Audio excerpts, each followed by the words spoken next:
美国1月25日周六，川普总统在拉斯维加斯的赌场意外现身，让赌客们感到相当震惊。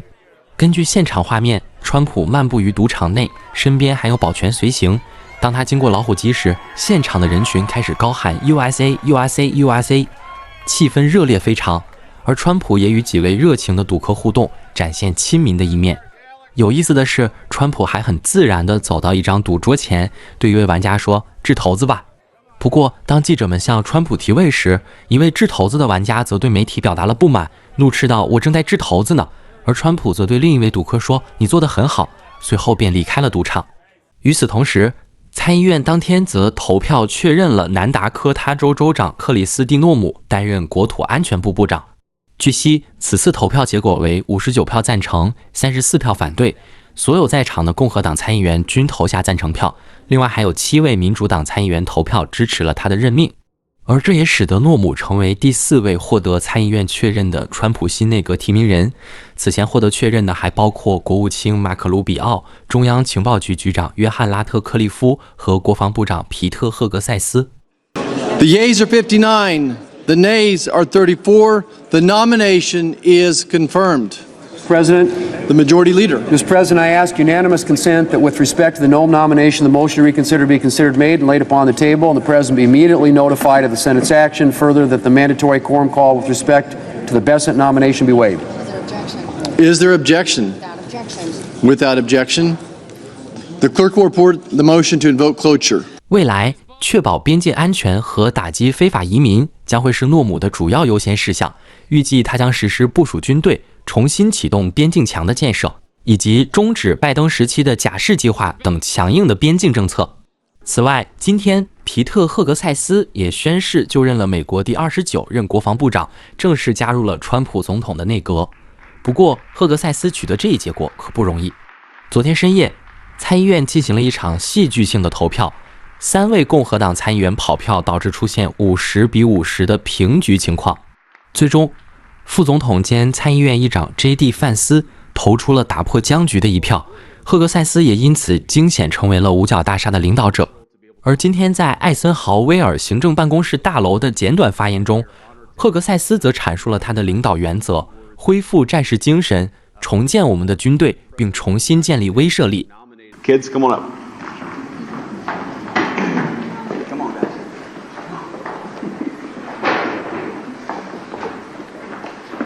All right, put your hand on the Bible, raise your right hand, and repeat after me.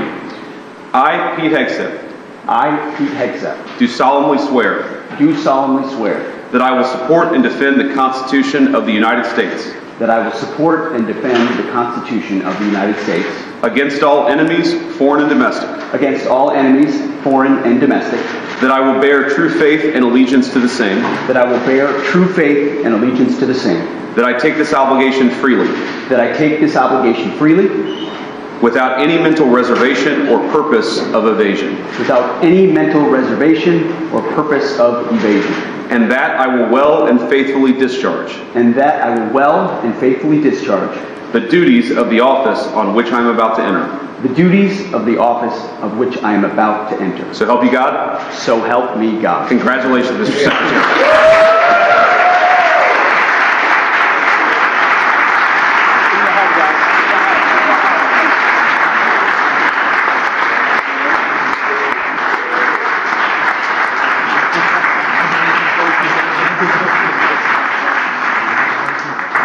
Congratulations. Mr. Secretary, say a few words.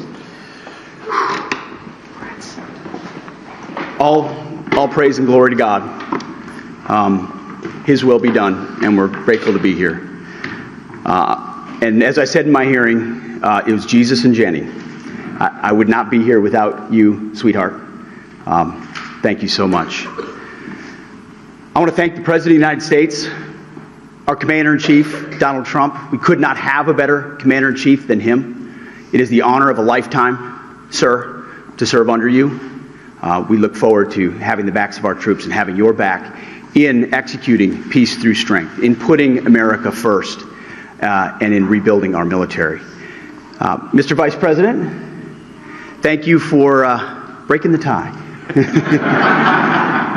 It's not the last time, or not the first time the headline reads, Junior Enlisted Marine Bails Out Junior Army Officer.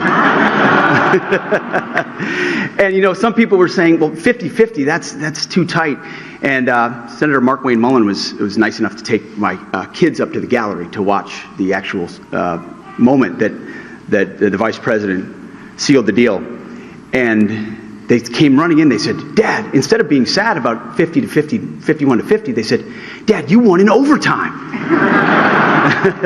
That's the perspective I like. So thank you throughout this process, Mr. Vice President, for being incredible.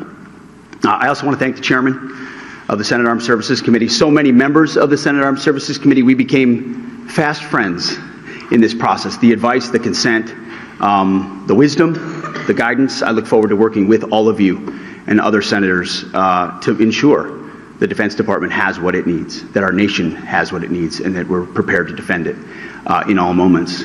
To my staff, amazing staff who were with us this entire process, I see so many of you through thick and thin. We used to look at the betting odds every once in a while on this. It was low at one point. Never do that. But we defied them. And there were so many folks on the inside and then allies on the outside who stood by us every single moment. And we are eternally grateful for that. And I want to thank the warfighters. I want to thank the men and women wearing the uniform. And I've said this before when I speak, and I mean it. Every time I stand at a podium and there's bright lights and cameras, the first thing that goes through my head are the guys that I served with on the battlefield.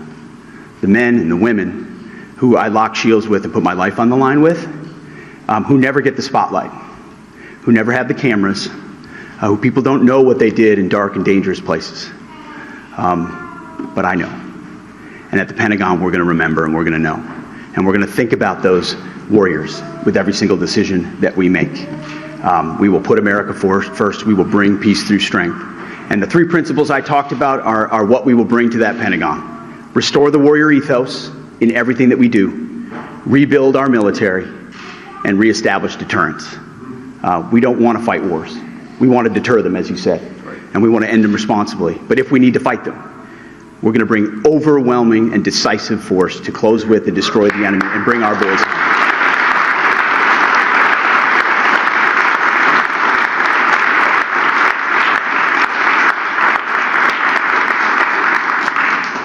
And to my other family that's here as well, who I love, it's the honor of a lifetime.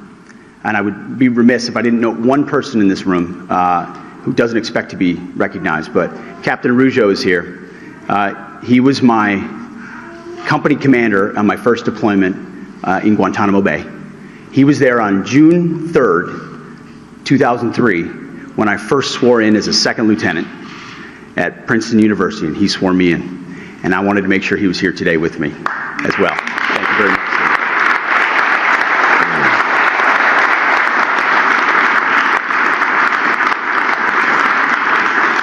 So, Mr. President, thank you very much to the American people. We have your back. We're going to get to work right away. God bless. Thank you.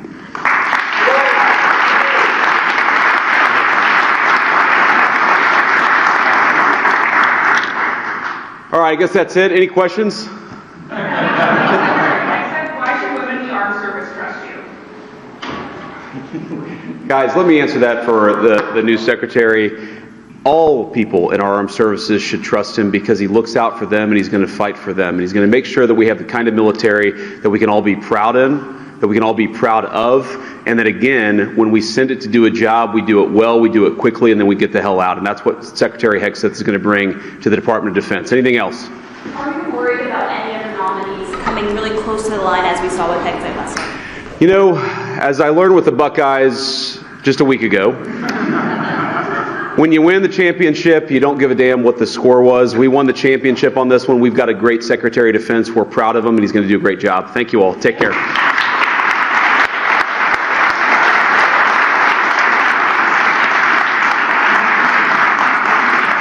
视线转向国际。当天，以色列和哈马斯进行了第二次的人质交换行动。此前被哈马斯绑架的4名以色列女兵终于返回了以色列。